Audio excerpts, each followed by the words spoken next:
Olá, bem-vindo novamente ao programa Fala Jurídica. Hoje nós estamos fazendo um programa totalmente diferente. Uma pessoa que é voltado à cultura afro, pessoa voltada a uma experiência de predizer e ver o que vai acontecer no futuro. E já na virada do ano, por que não nós não sabemos de uma pessoa que joga os búzios e que possa dar para nós um conhecimento bem aprofundado do que vai ser a questão do ano de 2014. Pai Júlio Xangô, prazer estar aqui no programa Fala Jurídica. E, antes de mais nada, o que representa hoje, e eu digo aqui em Lajeado porque o senhor atua em Lajeado, o senhor trabalha em Lajeado há longas décadas, né? O que representa a cultura religiosa africana na nossa comunidade e o senhor que atende inúmeras pessoas no Alto Taquari?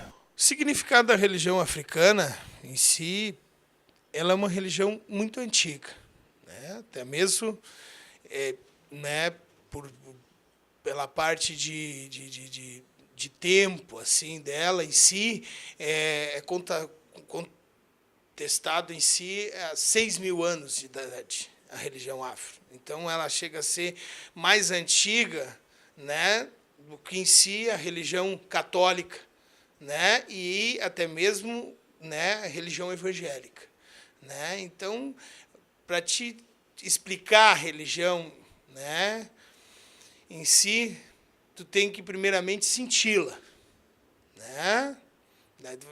No meu ponto, né, de vista nesse sentido. Pai Júlio Xangô, eu sempre a gente trabalha na área do direito, a gente procura ter o conhecimento de todas as religiões, né? E a religião afro tem uma parte muito particular que ela conjuga muito a antiga religião grega, onde nós temos o Monte Olímpio, com os deuses e com Mercúrio, com os deuses guerreiros, e fazendo esse paralelismo, né, essa paideia grega, se aproximam muito aos orixás que são hoje na nossa, digamos assim, no nosso culto usual, os orixás têm sua relação diretamente relacionados com a Igreja Católica. Então nós temos assim, vamos dizer, São Gregório, que seria o Xangô. Nós temos Nossa Senhora Aparecida, Iemanjá.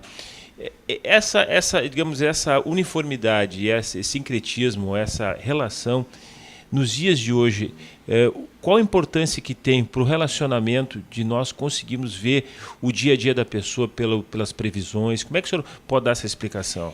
Em partes, a proximidade é bom no sentido das pessoas conhecerem um pouco mais a cultura africana, do meu ponto de vista em si, né? E acredito de muita gente, né? Para te poder ter uma noção, porque se tu falar com as pessoas, né, sobre Xangô, né, até mesmo, né, das classes de Xangô, porque são várias classes de Xangô em si, né, Xangô Agodô, Aganju, né, e assim sucessivamente, né? Se tu for falar do Aganju, no sincretismo católico é São Miguel Arcanjo. Né? Então, daí tu vai ter uma proximidade com as pessoas leigas, no sentido de tu explicar para elas, né, dentro do sincretismo católico, a parte do que o Xangô representa, que é a justiça em si, né? Que inclusive é o meu orixá de cabeça, né? Que tem a diretriz de te dar uma força interior, né, de equilíbrio, né? Até mesmo repetindo novamente, de justiça em si, né? Essa é o sentido da aproximação que eu vejo, né, na parte da religião afro, né? Tanto que quando a religião africana veio, né, foi trazida ao Brasil, né, pelos escravos em si, foi imposto para ela, né, esse sincretismo. Foi imposto no que sentido, né? Nas senzalas, o que acontecia, né? Para os africanos poderem cultuar seus orixás, né, os seus assentamentos, as suas obrigações, eles teriam que abrir um buraco na terra, né, botar suas obrigações dentro, e os orixás e os santos católicos por cima. Né? Para quê? Para que donos de senzalas não vinham a quebrar as obrigações deles. E nisso se tornou o sincretismo católico. Então, fica mais fácil de identificar para as pessoas, né, Hoje em dia ficou, né, mais suave em si explicar para as pessoas a religião afro dentro dessa situação que, no primeiro momento, ela não veio como uma solução suave, né? Veio imposta. E continuou assim sucessivamente até os dias de hoje, né? E dentro dessa área, o senhor disse que para cada, o que seriam as obrigações que são enterradas? O senhor disse que é enterrado algo e é colocado uma imagem acima para que os... Não, ela não foi enterrada, ela foi colocada dentro do buraco. Tá. Ela não foi coberta por terra. Sim. Né? Foi botada uma tauba por cima, né? Palhas por cima. E daí foi colocada a imagem de um santo católico. Que corresponde, na verdade... correspondia mais ou menos ali ao orixá que estava ali, né? Ah, correto. Submerso ali, né, embaixo. Então, o que se tem hoje, na verdade, é que a cultura afro ela pode ser adorada numa igreja católica, vamos dizer assim. Vou dar um exemplo. Faz parte da obrigação, quando tu faz um aprontamento religioso, né, de tu ir em certos reinos, né, em certos lugares, né, em si. O que é? Tu vai num lugar de comércio, né, para te trazer a fartura, né? Tu vai numa igreja católica, porque representa ali né, o Oxalá, a santidade em si, né, o altar, onde é que fica. Tu vai no rio, né, na beira de um rio, né, em si, né, e depois tu vem a uma casa de um pai de santo, né, bater cabeça e tomar o café da manhã na casa de um pai de santo, tu avisa antecipadamente. Então, se liga naturalmente à religião, né, de certa maneira. Agora, posso eu dizer assim que para cada santo que tem a Igreja Católica, que são muitos, tem quase um correspondente na religião afro? E eu cito um exemplo que uma vez eu li, por exemplo, o Santo Antônio, né? O Santo Antônio Menino, que é aquele que carrega a criancinha, né? Que é o padroeiro de várias cidades.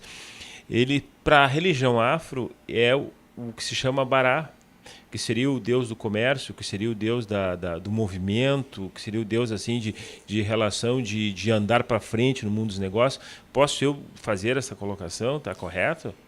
Em termos, sim, mas seria o menino que ele carrega, né? Que seria, né, na religião em si, o Bará-Gelu, né? Que é um das classes de Bará.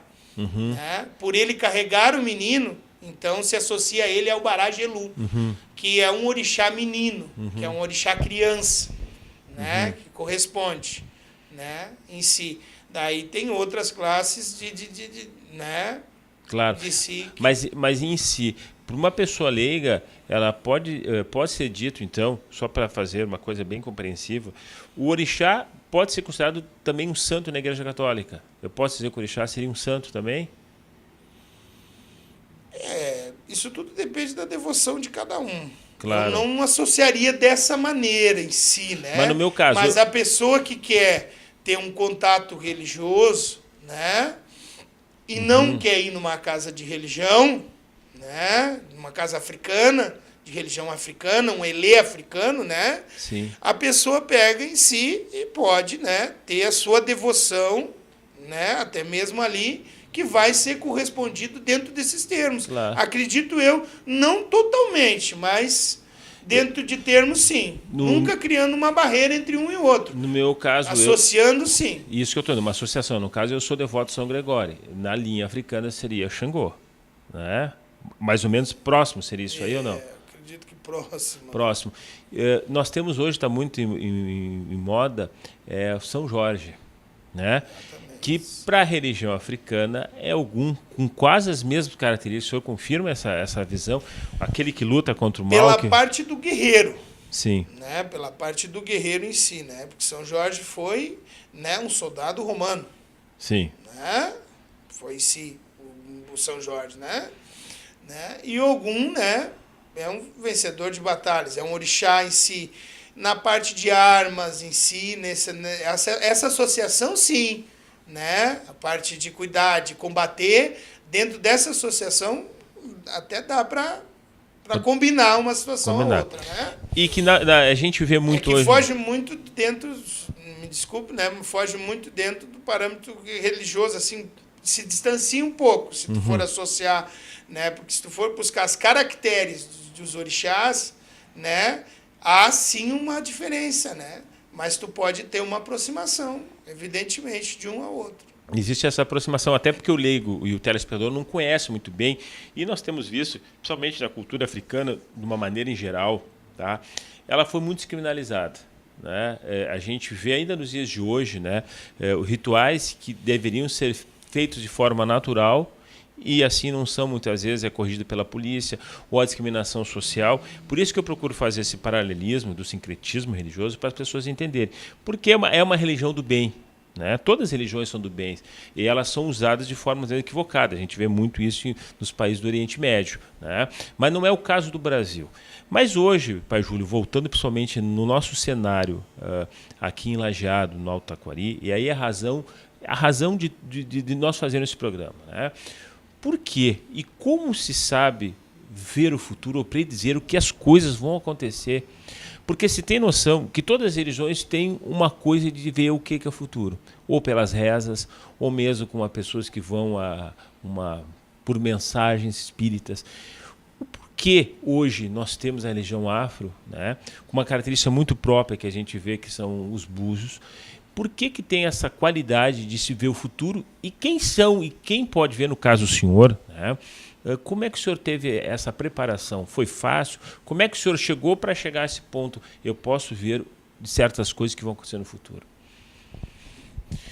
Primeiro, a parte da discriminação, como tu colocaste, eu acho que isso não direcionando, mas é um pouco de falta de cultura, né? Eu acho que onde tiver cultura, não há discriminação, né?